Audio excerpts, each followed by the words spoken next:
Hello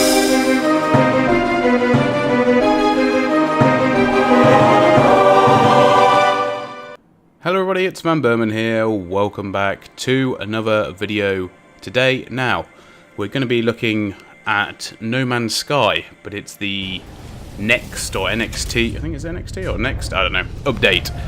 Now, a word of caution from myself to myself, I suppose.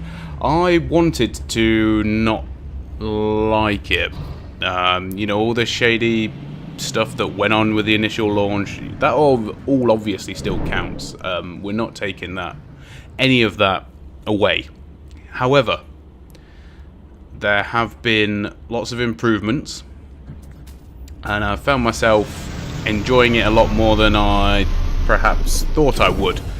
I was more thinking I'd come in on the lines of, I'll play it, you know, really not like it and give it another bashing like I did the first time. And the first time I only played it for an hour and a half, and you could already tell how crappy it was then. Anyway, if we look at this game as a whole new one and just on its own merits, it's got a lot going for it. And whether, you know, this is the type of game that you want to play or not, I don't know, to be fair. But we've now got things that I can't exactly remember the stuff that we had before, but we've now got things like base building. We've got starship combat. I'll be talking through some of this stuff as and when it comes up on the screen. There's lots of different options now for you to improve your base, to build new modules, and it's all a bit more intuitive. Some parts I don't feel as though they've perhaps gone far enough. Just minor issues, you know, like when you refine your materials and you make better ones, there's then no option to scale that back down for making other resources, which I think would just make it a bit more streamlined. You know, you definitely feel as though you're somewhat, you know, being a resource monitor the whole time. You know, your mining laser needs carbon to replenish it, so you've got to make sure you mine the carbon with your laser. And then you need to mine the ferrite to do the well, not the mining, but the excavation now, which is also nice. You know, the terraforming is good that's in there, but it just feels as though you have to like monitor each element a bit too much. Let's put it that way for my liking. I'd like to see like some sort of recharge stations or something would make a bit more sense. But no, everything I've experienced so far I've thoroughly enjoyed. It's all seemed to have made sense. I've also got myself a really kick-ass ship for only being about 4.5 hours in. But yes, that's the difference. An hour and a half last time, 4.5 hours now. And I can find myself actually wanting to go back and replay it. So if I am correct, and I'm probably wrong, but we're going to have a section now. Here we go. So this is where we get into a fight. I picked up a bounty mission. I didn't actually know what I was saying yes to because I didn't know enough of the language. And it was actually quite interesting. It's a lot better than the first fight I had, because I killed one of those scanner drones and then they chased me into outer space, and then I killed the other drone and then 2 more of them came, and yeah, it didn't end very well.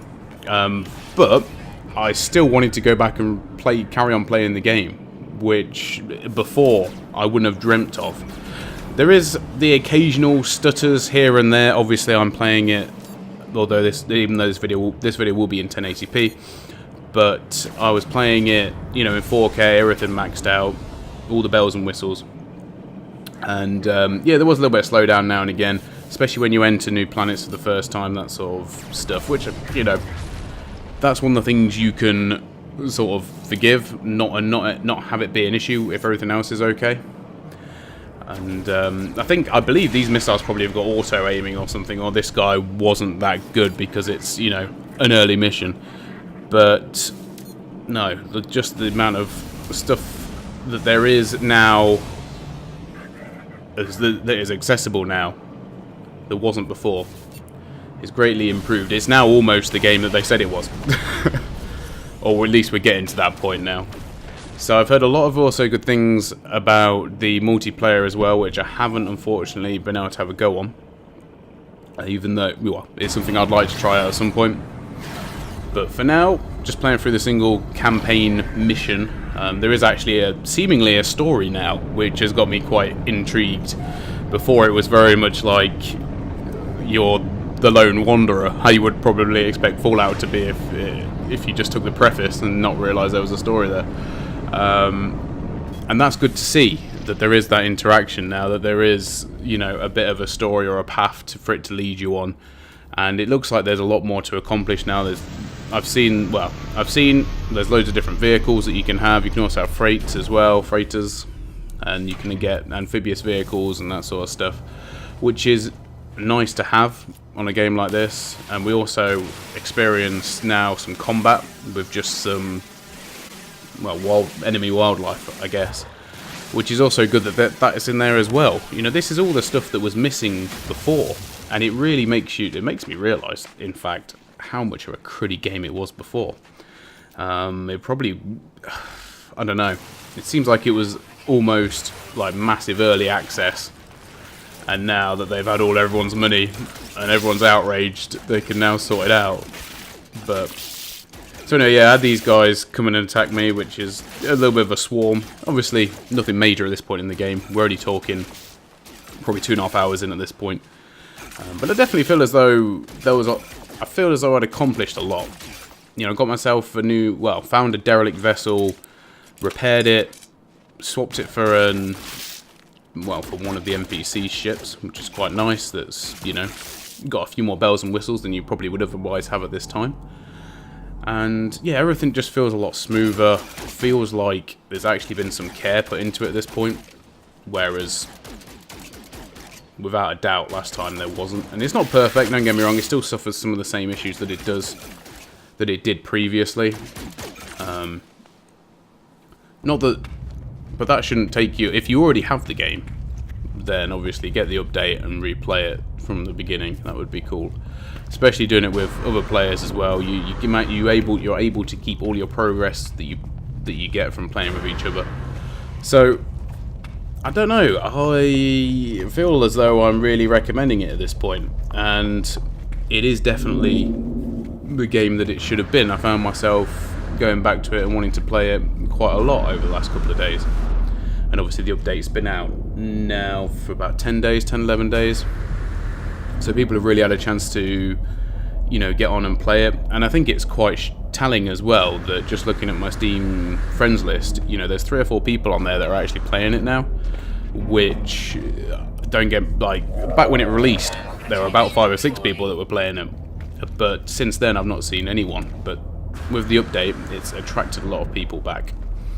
And, you know, you can see why. It feels as though there's a lot more. It feels as though there's a bit of a richness to the world. And I was a bit concerned that we wouldn't be able to get to this point in terms of, I thought there would be limitations that you just wouldn't be able to get past, you know, from how bad the original release was to, you know, how much improved it is now. And that's actually the thing I should mention, is you can now customize your character, which is pretty cool. So my guy is one of the races, which Krovax or Krovix. I don't know. Don't ask me to pronounce it.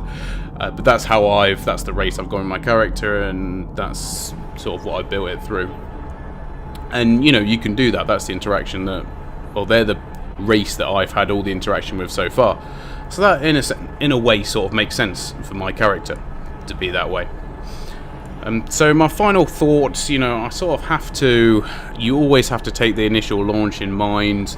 This is probably a new issue for sort of reviewers in the modern age of DLCs, updates and whatnot.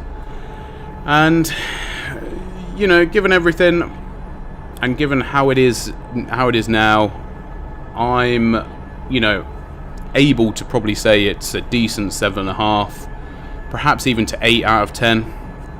I feel like it would definitely be a 8.5 if I'd have just played it off the bat, and this is how it had been with the multiplayer and everything else in. But I hope they continue making a few more improvements. There's definitely, you know, other areas in which they can. But yeah, it doesn't feel lost anymore. It doesn't feel as though you're a lost boy in the universe and there's nothing else going on. It now feels as though there is. And thanks to, you know, the more NPCs, the pirates, the more dynamic missions, the actual storyline, and being able to play with your friends, all of that, in my opinion, adds together to it being a good game. And if you already got it, go back and play it. If not, and you like the look of it, then yeah, maybe even go and pick it up. Thanks for watching, guys. See you very soon. Goodbye.